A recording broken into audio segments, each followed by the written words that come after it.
प्यारे विद्यार्थियों, संकल्प परिवार में आपका बहुत बहुत स्वागत। कैसे हैं आप सब?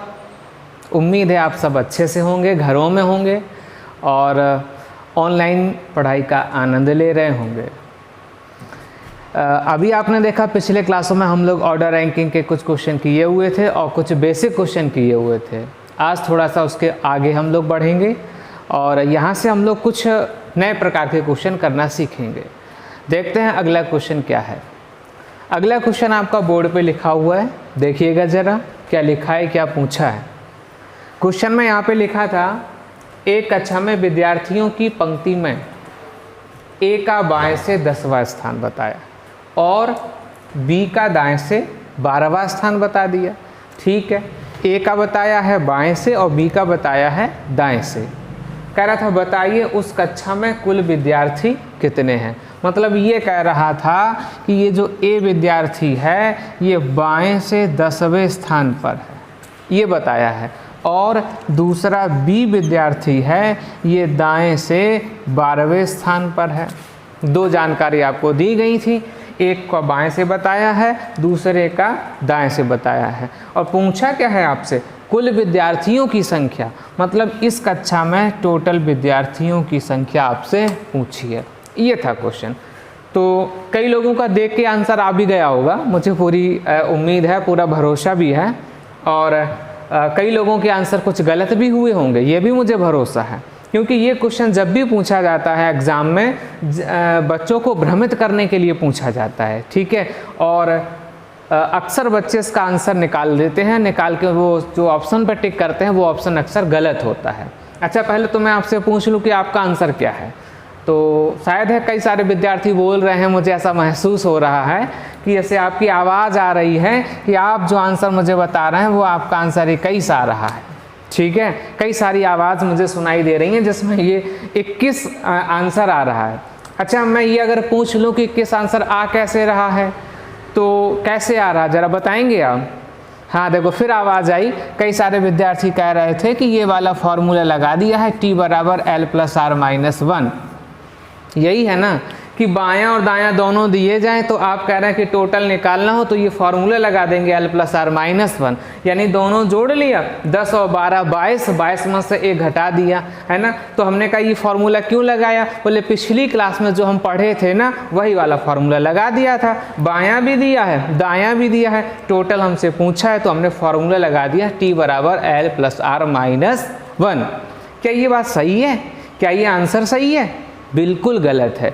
ऐसा प्रोसेस आपको कभी नहीं करना है, क्योंकि एग्ज़ाम में जब भी क्वेश्चन पूछा जाता है तो एग्जामिनर के माइंड में यही होता है कि आप ये फॉर्मूला पढ़ के आए होंगे और वो क्वेश्चन को इसी तरह लिख देता है। लेकिन याद करो, जब पिछली क्लास में हमने ये फॉर्मूला आपको पढ़ाया था, इससे आपका रिवीजन भी हो रहा है, ये वाला फॉर्मूला पढ़ाया था तो मैंने आपको बात बताई थी। क्या बात बताई थी? कि कभी किसी पंक्ति में किसी एक विद्यार्थी का स्थान, कभी किसी पंक्ति में किसी एक विद्यार्थी के स्थान बाएं से भी दिया जाए दाएं से भी दिया जाए, मतलब एक विद्यार्थी के दोनों स्थान जब दिए जाएं और आपसे कुल विद्यार्थियों की संख्या पूछी जाए तो आप इस फॉर्मूले का यूज करेंगे, यानी t बराबर l + r - 1।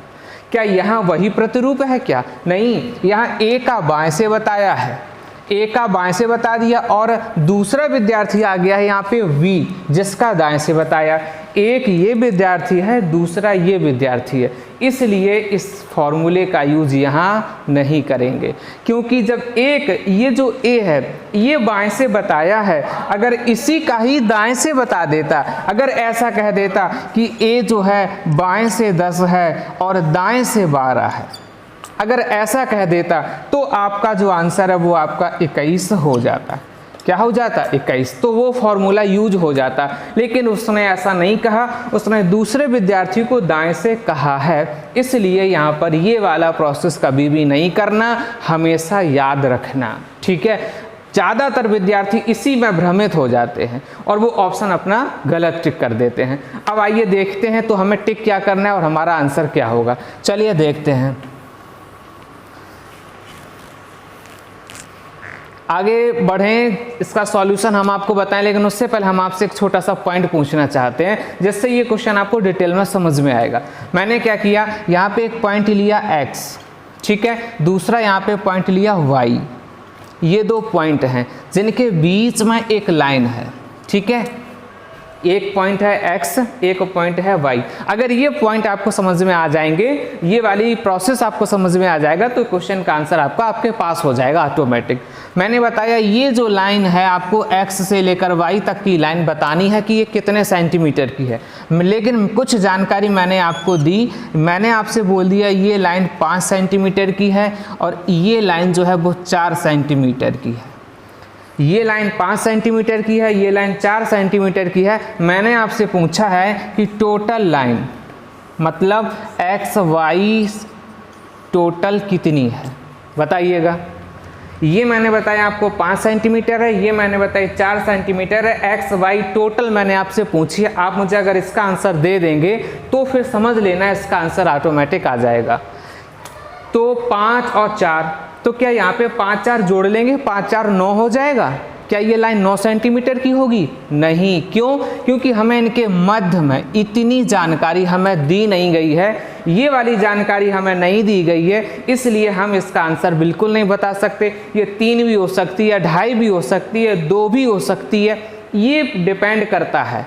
इस क्वेश्चन का आंसर यहाँ पर डिपेंड करता है। अगर हमें ये जानकारी दी गई होती तो हमें इसका आंसर आ जाता। ये हम बता सकते थे कि एक्स वाई कितनी है, लेकिन हमें ये जानकारी दी नहीं गई है। सेम प्रोसेस यहाँ पर भी है। क्या कि यहाँ इस छोर से लेकर यहाँ तक तो 10 विद्यार्थी बताए गए हैं, इस छोर से लेकर यहाँ तक विद्यार्थी बताए गए हैं, लेकिन दोनों के मध्य में विद्यार्थियों की संख्या हमें नहीं बताई गई है। याद रखना एक पॉइंट को कि कभी 2 विद्यार्थी आपको बताए जाएं, एक बाएं से कहे दूसरा दाएं से कहे, मध्य में बैठे हुए विद्यार्थियों की संख्या आपको ना बताई जाए, कभी भी आंसर आपका नहीं आएगा। वहाँ पे हम किस ऑप्शन को टिक करेंगे? वहाँ पे हम लोग डिफाइन करेंगे कैन नॉट डिफाइन। क्या टिक करेंगे? Can not defined. हमेशा ये आपका ऑप्शन में होगा। डाटा अपर्याप्त है, निर्धारित नहीं कर सकते, इस तरह के ऑप्शन आपके यहाँ यूज होंगे। डाटा अपर्याप्त है, निर्धारित नहीं कर सकते। याद रखना क्या पॉइंट मैंने बताया आपको, बड़ा ही इंपॉर्टेंट पॉइंट है कि कभी 2 विद्यार्थियों के स्थान आपको बताए जाएं, एक का बाएं से बताए दूसरे का दाएं से बताए, मध्य विद्यार्थियों की संख्या ना बताए। ठीक है, अगर मध्य विद्यार्थियों की संख्या नहीं बताई गई है तो आप कभी भी टोटल का आंसर नहीं निकाल सकते हैं। ठीक है, तो फिर आप किस ऑप्शन पे टिक लगाएंगे? डाटा पर्याप्त है, निर्धारित नहीं कर सकते, कैन नॉट डिफाइंड, इस तरह के ऑप्शन पे आप टिक लगाएंगे। उम्मीद है ये वाली बात आपको समझ में आई होगी। और भी देखते हैं इसके नेक्स्ट क्वेश्चन। देखते हैं अगला क्वेश्चन। बिल्कुल सेम क्वेश्चन आपके लिए मैंने लिखा है, आप जरा पढ़ें क्वेश्चन को समझें, फिर आंसर बताने का प्रयास करें। देखते हैं। एक कक्षा में विद्यार्थियों की पंक्ति में राम बाएं से 20वां। ठीक है, हमें राम को बताया था तो मैंने राम को नोट कर लिया। राम जो है वो बाएं से बताया है और कितना बताया है? 20वां।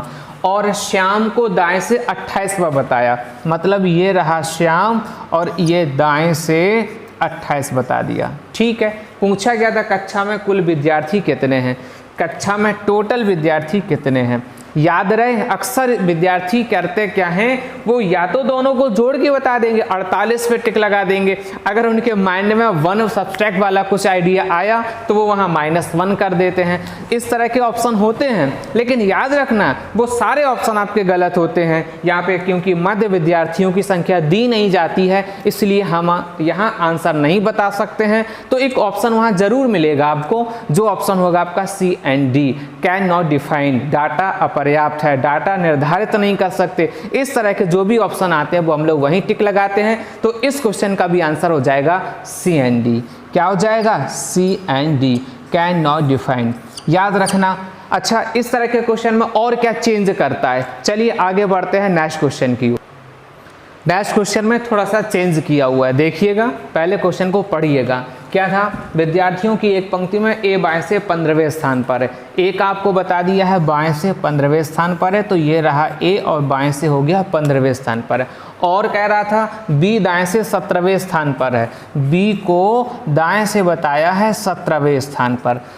अब पूछा क्या है, कह रहा था उस कक्षा में, क्या कह रहा था, उस कक्षा में कम से कम, क्या कह दिया, कम से कम विद्यार्थी कितने हो सकते हैं। मतलब वो ये कह रहा था कि ये दोनों अपने यथा स्थानों पर बैठ जाएं जैसे उसने बिठाया है, ए को 15वां बैठना चाहिए, बी को 17वां बैठना चाहिए, और आप ये बताइएगा कि दोनों लोग बैठ जाएं और आपको कितने कम से कम विद्यार्थियों की आवश्यकता हो। पूछ रहा था टोटल मिनिमम कितने हो सकते हैं, क्या पूछ रहा था, टोटल मिनिमम कितने हो सकते हैं। अभी आपने देखा था सेम क्वेश्चन था, बट यहाँ कुल विद्यार्थियों की संख्या पूछी जा रही थी और कुल विद्यार्थियों के लिए हम लोगों ने आंसर बताया था कि हम लोग टोटल का मान बिल्कुल नहीं बता सकते क्योंकि हमें वहाँ मध्य विद्यार्थियों की संख्या नहीं बताई गई थी।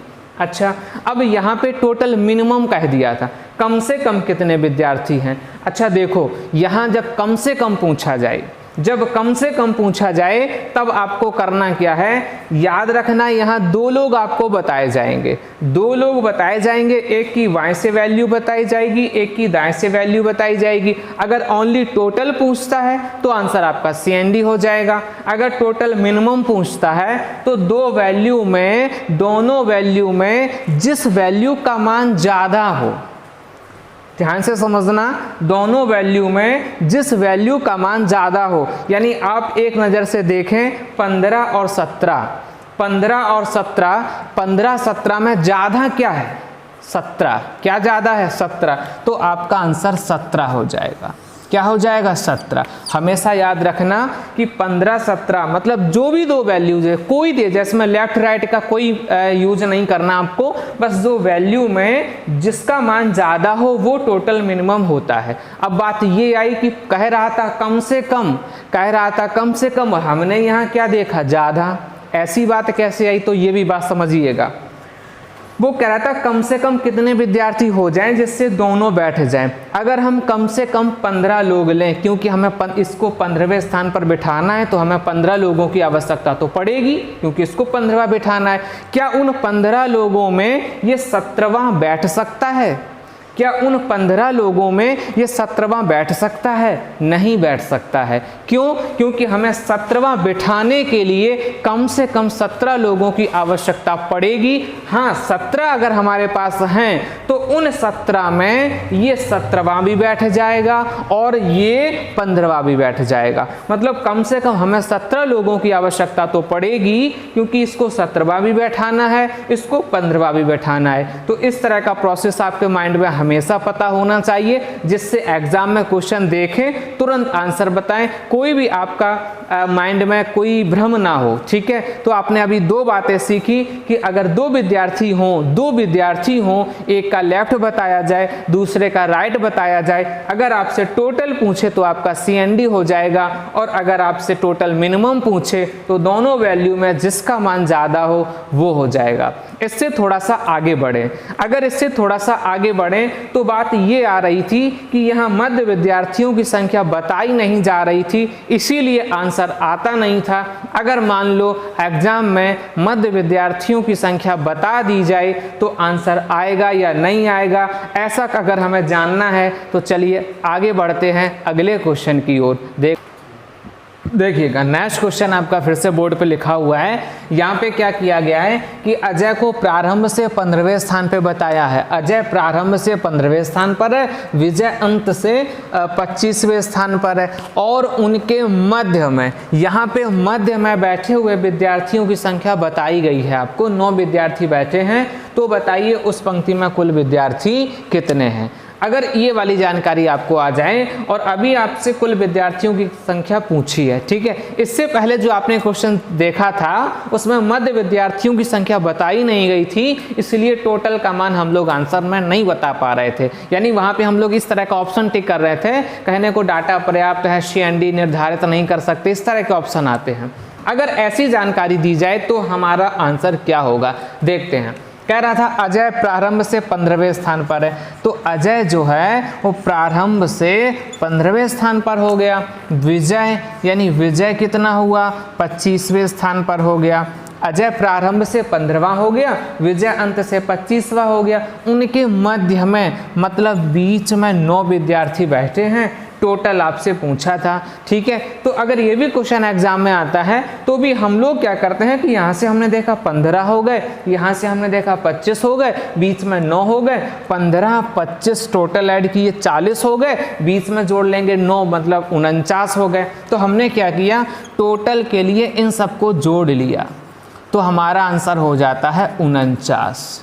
क्या हो जाता है, 49। अगर कुल विद्यार्थियों की संख्या पूछे तो आपका आंसर आएगा 49, और 49 निकालने के बाद में हम लोग टिक लगा देते हैं 49 पे। तो याद रखना क्या कि अगर आपसे ऐसी कंडीशन में टोटल का मान पूछा जाए तो 49 एक पॉसिबिलिटी है, लेकिन सोचो 100% सही है, तो 100% हम नहीं कह सकते कि इस पंक्ति में 49 ही हैं। एक और पॉसिबिलिटी बनती है, जो पॉसिबिलिटी हम लोगों के कम समझ में आती है, यानी जिसे हम लोग कहते हैं ओवरलैपिंग। क्या बोलेंगे, ओवरलैपिंग। ये जो है ये नॉर्मल है, ठीक है। एक इसके बाद सेकंड कंडीशन आती है ओवरलैपिंग। थोड़ी सी चर्चा ओवरलैपिंग के बारे में हो जाए और उसको हम एक छोटा से एग्जाम्पल के बारे में आपको बताना चाहेंगे। कैसे, देखो मैंने यहाँ पे क्या किया है, कुछ विद्यार्थियों का अरेंज एक पंक्ति में किया है। ABCDEFGH मैंने 8 विद्यार्थियों को एक सीक्वेंस में लिख दिया है, ठीक है। और मैंने क्या किया, यहाँ पे टोटल हो गए, कितने हो गए, 8। टोटल कितने हो गए, 8, ठीक है। अगर मैं आपसे ये कहूँ कि ई को, किसको, ई को कहाँ से काउंट करो, यहाँ से काउंट करो, यहाँ से काउंट करो, तो ई कितना कहलाएगा, 1 2 3 4 5, क्या हो जाएगा, 5, ठीक है। अगर मैं बी को वहां से काउंट करूं, मतलब इस विद्यार्थी को मैं यहां से काउंट करूं, ठीक है, तो 1 2 3 4 5 6 7, ये कितना कहलाएगा, 7 कहलाएगा। ई को हमने बाएं से काउंट किया, 5 हो गया। बी को हमने दाएं से काउंट किया, कितना हुआ, 7। क्या यहाँ से हम टोटल बता सकते हैं क्या, 7 5 जोड़ेंगे तो 7 5 कितना हुआ, 12। लेकिन लोग हैं कितने, 8। जब लोग 8 हैं तो 12 आप कैसे गिन रहे हैं, मतलब ऐसी कंडीशन होती है ओवरलैपिंग। इसमें क्या होता है कि जो बायां वाला विद्यार्थी है जिसको हमने बाएं से गिना था, ये जाके दाईं तरफ हमें नजर आता है, ठीक है। और जो दायां वाला विद्यार्थी है वो जिसको हमने दाएं से गिना था वो हमें बाईं तरफ नजर आता है। ये आपकी कंडीशन होती है ओवरलैपिंग, ठीक है। तो ऐसे के लिए हम लोग करते क्या हैं, टोटल निकालने के लिए एक फॉर्मूला बनाते हैं। वो फॉर्मूला क्या होता है, देखो यहीं पे आपको अभी 8 आएगा, अभी 8 आएगा। अभी हम इनके बीच में और आपको बता देते हैं कि मान लो यही क्वेश्चन आ जाए, ई को यहाँ से 5वां कहा जाए और बी को दाएं से 7वां कहा जाए, दोनों के बीच में बिटवीन 2 लोग बैठे हों, टोटल बताओ। अगर इस तरह का क्वेश्चन आ जाए तो नॉर्मल में तो हम लोग कह सकते हैं कि 7 5 12 2 14 होंगे नॉर्मल में, लेकिन ये एक ओवरलैपिंग का एग्जाम्पल है। तो इसमें टोटल क्या होगा कि 7 5 12, मतलब यहाँ फॉर्मूला सीधा बनाते हैं, T बराबर L plus R minus between -2। इस तरह का आपका फॉर्मूला यहाँ काम करेगा। मतलब L का मान 5 + 7 -2 यानी 7 5 12, 12 में से 4 घटाएंगे तो आपका जो आंसर आएगा वो 8 हो जाएगा। तो ये कंडीशन होती है आपकी ओवरलैपिंग। यहाँ हमें नॉर्मल सा दिखाई दिया तो नॉर्मल में आंसर 49 होगा, लेकिन यहाँ कोई निश्चित नहीं है कि नॉर्मल ही होगा। यहाँ दोनों पॉसिबिलिटी हो सकती है, नॉर्मल और ओवरलैपिंग। तो यहाँ पे हम नॉर्मल कंडीशन सीखे थे, ये वाली कंडीशन ओवरलैपिंग हो गए। तो यहाँ ख्याल डिटेल एग्जाम में हमें डिटेल की कोई ज़रूरत नहीं है, बस आपको सीधे सीधे ये समझना है कि यहाँ पे 2 कंडीशन आती हैं, एक नॉर्मल और एक ओवरलैपिंग। दोनों के मैं आपको सीधे सीधे फॉर्मूले बताऊंगा। ये प्रोसेस सिर्फ समझाने के लिए है, एग्जाम में आपको कभी ऐसे नहीं करनी है। एग्जाम में आपको सीधा सीधा क्या समझना है, फॉर्मूला तैयार करना है। तो आइए फॉर्मूले पहले देख लेते हैं। सीधा सीधा फॉर्मूला याद रखना। एक फॉर्मूला बनेगा आपका T बराबर L plus R plus between. कब के लिए? जब दो विद्यार्थी हों और मध्य में बैठे हुए विद्यार्थी भी बता दिए जाएं तो वहाँ दो फॉर्मूले बनेंगे। पहला होगा नॉर्मल कंडीशन का T बराबर L plus R plus between, दूसरा फॉर्मूला होगा T बराबर L plus R minus between -2। ये दोनों फॉर्मूले आपके काम करेंगे और दोनों फॉर्मूले एक पॉसिबिलिटी है, ये भी हो सकता है, ये भी हो सकता है, कोई इनमें गलत नहीं है, दोनों पॉसिबिलिटी हैं, ये भी हो सकता है, ये भी हो सकता है। तो हमने यहाँ पे ये वाला फॉर्मूला यूज कर लिया है। अगर ये वाला फॉर्मूला यूज करेंगे तो देखते हैं आंसर क्या आएगा। T बराबर 15 + 25 -9 -2 जोड़ लिया 40 हो जाएगा, 40 में 9 घटाया 31 आएगा, 31 में 2 घटाया 29 हो जाएगा। तो आपका आंसर यहाँ 49 भी है और 29 भी है। अब बात ये आई कि अगर ऑप्शन में एक आए तो उस पर क्या करना है, ऑप्शन में दोनों कैसे टिक लगाना है। तो याद रखें, जब ऑप्शन में अकेला 49 ही आपको दिखाई दे तो आप 49 पे टिक लगा देंगे, ठीक है। अगर ऑप्शन में 29 आपको दिखाई दे तो आप 29 पे लगा देंगे, और अगर दोनों दिखाई दें तब क्या करना है। कुछ विद्यार्थी कह रहे हैं कि दोनों पे टिक लगा देंगे, क्या ऐसा करना है? अरे नहीं, जब दोनों ऑप्शन में होंगे तो कहीं ना कहीं एक ऑप्शन आपको जरूर दिखाई दे रहा होगा जिसमें आइदर और लिखा होगा। ऐसा भी लिख सकता है A और B, ठीक है, या ऐसा भी कह सकता है 49 या 29, 49 या 29, फिर आपका आइदर और में लिखा होगा वो ऑप्शन हो जाएगा। तो याद रखना दो फॉर्मूले, फर्स्ट नॉर्मल का होता है T बराबर L plus R plus between, दूसरा T बराबर L plus R minus between -2। दोनों फॉर्मूले आपके बोर्ड पे लिखे हैं। यहाँ तक आपको बात समझ में आई होगी। आप चाहे तो फॉर्मूलों को नोट भी कर सकते हैं या आप इसका स्क्रीनशॉट भी ले सकते हैं, जिससे आपको ये सेव हो जाए और आप इसका बार बार इसका रिवीजन करते रहें, ठीक है। और भी देखते हैं नेक्स्ट क्वेश्चन इस तरह का, और उसके आंसर फिर आप बताएंगे। चलिए हम लोग बढ़ते हैं नेक्स्ट क्वेश्चन की तरफ। बिल्कुल सेम क्वेश्चन आपका फिर से मैंने लिख दिया है, और याद रखें कि आपसे पूछा क्या कुल विद्यार्थी कितने हैं। यहाँ पे एक विद्यार्थी का बाएं से बताया है, यानी प्रारंभ से कहा है, दूसरे विद्यार्थी का अंत से कह दिया था। दोनों के बीच में बैठे विद्यार्थी बताए हैं, आपसे टोटल विद्यार्थियों की संख्या पूछी है। कभी ऐसी कंडीशन हो, आपको याद रखना है कि यहाँ दो पॉसिबिलिटियाँ होती हैं, एक नॉर्मल भी हो सकता है, एक ओवरलैपिंग भी हो सकता है। नॉर्मल का फॉर्मूला क्या था बताएंगे आप, तो क्या था T बराबर L plus R plus between, ठीक है, ये बिटवीन है यानी मध्य विद्यार्थियों की संख्या, ठीक है। और ओवरलैपिंग का फॉर्मूला क्या था, T बराबर L plus R minus between -2। दोनों में हम लोग मान रख देंगे और आपका आंसर बताएंगे। सबसे पहले क्या करना है, 20 जोड़ना है और 15 दिया गया और 5, ये टोटल हो जाएगा 40। फर्स्ट कंडीशन से 40 हो जाएगा, सेकेंड कंडीशन यूज करेंगे तो हो जाएगा 20 + 15 -5 -2, यानी 35 हो जाएगा। 35 में यहाँ कितना कम करना है, 5, 30 में 2 कम करेंगे 28, यानी आपका आंसर 28 या 40। यहाँ 40 भी पॉसिबिलिटी है, 28 भी पॉसिबिलिटी है। अगर कोई एक ऑप्शन में मिलेगा, जो भी मिले उस पर टिक लगा देंगे। दोनों मिलेंगे तो कहीं ना कहीं आइदर और में जरूर लिखा होगा 40 या 28। तो आपको दोनों निकाल के रखना है, फिर ऑप्शन पर डिपेंड करेंगे कि ऑप्शन में क्या क्या दिए गए हैं। 40 है तो 40 पर टिक लगाएंगे, 28 है तो 28 पर टिक लगाएंगे। इस तरह से आपका आंसर हो जाएगा 40 या 28। उम्मीद है यहाँ तक की बात आपको समझ में आई होगी। दोनों आपके फॉर्मूले भी आपको पता होंगे। दोनों फॉर्मूले याद रखना, T बराबर L plus R plus between, ठीक है, T बराबर L plus R minus between -2। चलिए अगले क्वेश्चन में आप अपने कैलकुलेट करके मुझे आंसर बताइएगा। नेक्स्ट क्वेश्चन, लास्ट क्वेश्चन, वो भी सिर्फ आपके लिए। बिल्कुल सेम क्वेश्चन हमने यहाँ पे लिखा हुआ है, और इस बार हमने दोनों क्वेश्चनों में थोड़ा सा हमने का और क्वेश्चनों को बढ़ाया भी है। क्या किया है, प्रारंभ से सुरेश का 12वां बताया है, रमेश का अंत से 18वां बताया है, और मध्य में 4 विद्यार्थी बैठे हैं। उस पंक्ति में सबसे पहले तो हमने कुल विद्यार्थी पूछे हैं, फिर अधिकतम विद्यार्थी कितने हो सकते हैं, मतलब मैक्सिमम कितने हो सकते हैं जब अगर ऐसी कंडीशन आ जाए, और मिनिमम मतलब न्यूनतम विद्यार्थी कितने हो सकते हैं। लेकिन हम लोगों को अभी तक कुल विद्यार्थियों की संख्या पता थी। अगर ऐसा भी कभी क्वेश्चन आ जाए तो भी हम उसी तरीके से आंसर बता सकते हैं। कैसे? सबसे पहले हमने देखा कि कुल विद्यार्थी हमसे पूछे गए थे, तो हम लोग कुल विद्यार्थियों की संख्या हम लोग निकाल सकते हैं। कैसे निकालेंगे? दोनों फॉर्मूले तो आपको पता ही होंगे। फर्स्ट फॉर्मूला क्या था? टी बराबर L plus R plus between, यानी हम क्या करेंगे, पहला फॉर्मूला था टी बराबर L plus R plus between. ठीक है, तीनों को क्या करेंगे, जोड़ लेंगे, 12, 18 और 4। ठीक है, 12 और 18 और 4 हम जोड़ लेंगे तो 12, 18, 30 और 4 34। फर्स्ट से आया आपका 34। ठीक है, और दूसरा हमने यूज किया t बराबर L plus R minus between -2।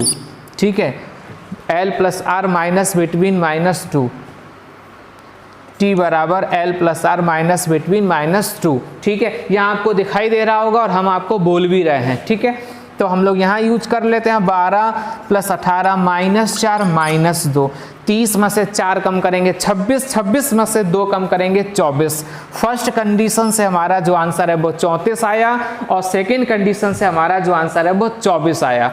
अगर ये वाला क्वेश्चन आपसे पूछा जाए तो आप वहां देख लेंगे कि किस तरह के ऑप्शन दिए गए हैं, यानी कहें तो हमें लेकिन अभी आइदर और में याद रखना है, क्योंकि अभी हमारे पास कोई ऑप्शन है नहीं। तो 34 या 24 कहेंगे। क्या कहेंगे? 34 या 24। ठीक है, अब वहां ऑप्शन में जो भी मिलेगा उस पर टिक लगा देंगे, ये मिलेगा तो उस पर टिक लगा देंगे। ठीक है, अगर ऐसा हो जाए अधिकतम विद्यार्थी कितने हैं तो आपको अलग से कोई कैलकुलेशन नहीं करनी है। जो अभी हमने कैलकुलेट किया है इनमें जो अधिकतम होगा वो अधिकतम कंफर्म होगा और जो न्यूनतम होगा वो न्यूनतम कंफर्म होगा। यानी अधिकतम हो जाएगा यहाँ पे 34, कितना हो जाएगा 34, और न्यूनतम क्या हो जाएगा 24। अधिकतम हो जाएगा 34, न्यूनतम हो जाएगा 24। ठीक है, यहाँ तक बात आपको समझ में आई होगी।